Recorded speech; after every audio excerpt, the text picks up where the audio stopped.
Oi pessoal, tudo bem? Eu tô aqui para contar mais um pouquinho da história do Pedro. Mas antes disso eu quero te convidar a ativar o sininho, se inscrever no nosso canal, compartilha, comenta, curte. Isso é muito importante para nós, para que a gente possa alcançar muitas pessoas com o nosso testemunho. E eu quero te convidar a se emocionar com a nossa história.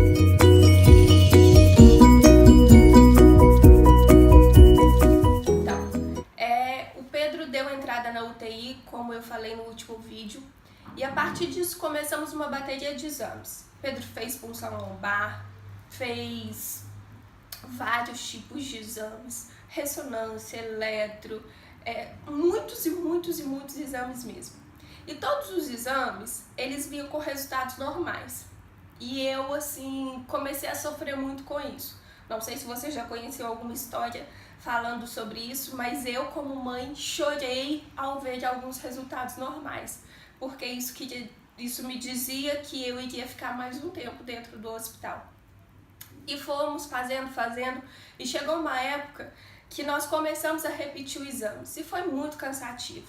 Mas foi nessa mesma época que nós entendemos que nós começamos a perceber que o Pedro era diferente. Até então, a gente achava que era uma crise de apneia e até que nós não tínhamos encontrado motivo. Mas então nós começamos a observar que a gente levava brinquedinhos para ele e ele já não olhava como qualquer criança. Ele não levantava a cabecinha, não virava. E aí nessa mesma época, vários médicos começaram a dizer que ele ficaria pro resto da vida em cima de uma cama, devido à experiência deles assistirem tantas crianças. E eu nunca aceitei essa palavra, mas eu não sabia o que fazer naquele momento também.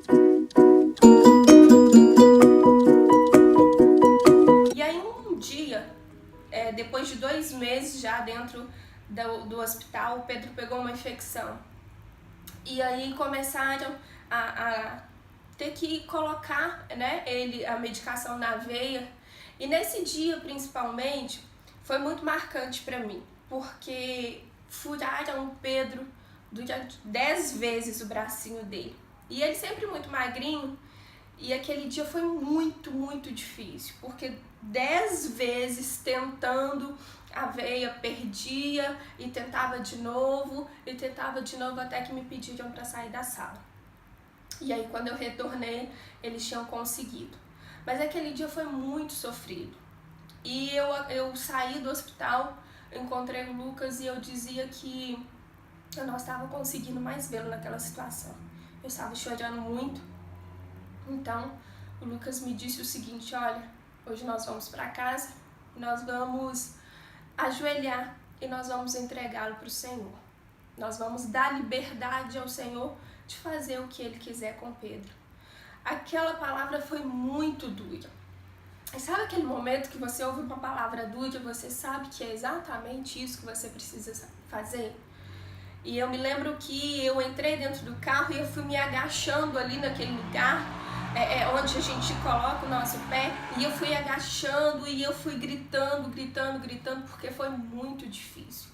Aquele dia foi um dia que eu nunca mais na minha vida vou esquecer. E foi exatamente isso. Nós ajoelhamos, entregamos ele para o Senhor e falamos: Senhor, ele é do Senhor. Antes do Senhor dar ele para a gente, foi o Senhor quem o criou. Então o Senhor tem toda a liberdade de fazer o que o Senhor quiser. Porque o sofrimento do Pedro também já estava muito grande. Todos os dias, exames e muitos tipos de exame.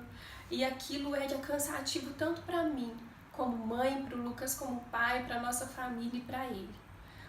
E aí, a partir daquele dia que nós entregamos ele para o Senhor, no outro dia ao chegar no hospital, nós já vimos que o Pedro teve uma melhora. As crises foram diminuindo. E aí eu fiquei muito feliz, mas mesmo assim nós não tínhamos ideia de quando nós íamos sair daquele lugar. Eu me lembro de uma situação que no dia que eu saí de Manhuaçu, eu disse para as minhas 2 irmãs que eu iria para Belo Horizonte, iria ficar somente uma semana, fazer alguns exames e voltaria logo, mas eu nunca mais voltei. E aí, logo depois dessa melhora do Pedro, Eu estava sentada do lado do leito dele na UTI e o Espírito Santo me deu uma palavra. Ele me deu a palavra que Deus deu a Abraão. E ele me disse: sai da tua terra, da tua parentela, que eu vou te mostrar um lugar. E aquela palavra ficou no meu coração e eu liguei pro Lucas, eu saí do quarto, liguei pro Lucas e falei assim: amor, olha essa palavra que Deus me deu. E aí nós começamos a buscar do Senhor e Deus foi confirmando. E nós começamos a mexer com uma papelada para mudança. E no dia que o Lucas alugou o apartamento em Belo Horizonte pra gente mudar, o Pedro Lucas recebeu alta.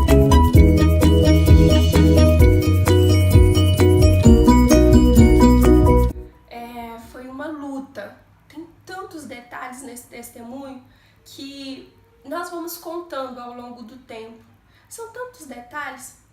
E no dia da mudança, no dia que nós decidimos obedecer ao Senhor, o Pedro recebeu alta.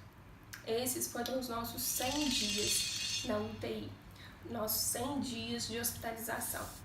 Porque nós ficamos, no dia que o Pedro saiu, ele fez exatamente 100 dias de vida. O Pedro não conheceu o quarto, não conheceu nada que nós tínhamos preparado, mas Deus tinha preparado aquele momento para nós. E aí nós saímos com uma criança no colo, sem saber o que fazer. Nesse dia só estava eu e o Lucas em Belo Horizonte. Eu me lembro que eu saí pelo hospital com medo de alguém vir atrás de mim para pegá-lo, porque foi uma luta espiritual e física para ter aquela alta. E aquelas noites seguintes foram muito difíceis, porque nós sabíamos que nós tínhamos que ficar vigiando o Pedro. Mas o Lucas me disse uma palavra que a porta do hospital, e ele disse: nós precisamos confiar no Senhor. Se o Senhor deu ele para nós, confiou o Pedro a nós, nós sabemos que ele tem cuidado. E assim nós fizemos. As nossas noites sempre foram tranquilas, apesar de saber que ele tinha algum risco, mas nós sabíamos que o nosso Deus estava cuidando dele. Então, eu quero te convidar a saber sobre o diagnóstico dele no próximo vídeo, a se emocionar mais um pouquinho com a nossa história, porque esse foi os 100 primeiros dias de vida do Pedro. Deus te abençoe e lembre-se, Ele tem cuidado de tudo, independente das circunstâncias. Talvez não é como você quer, mas Ele faz o melhor para você. Deus te abençoe. Um beijo.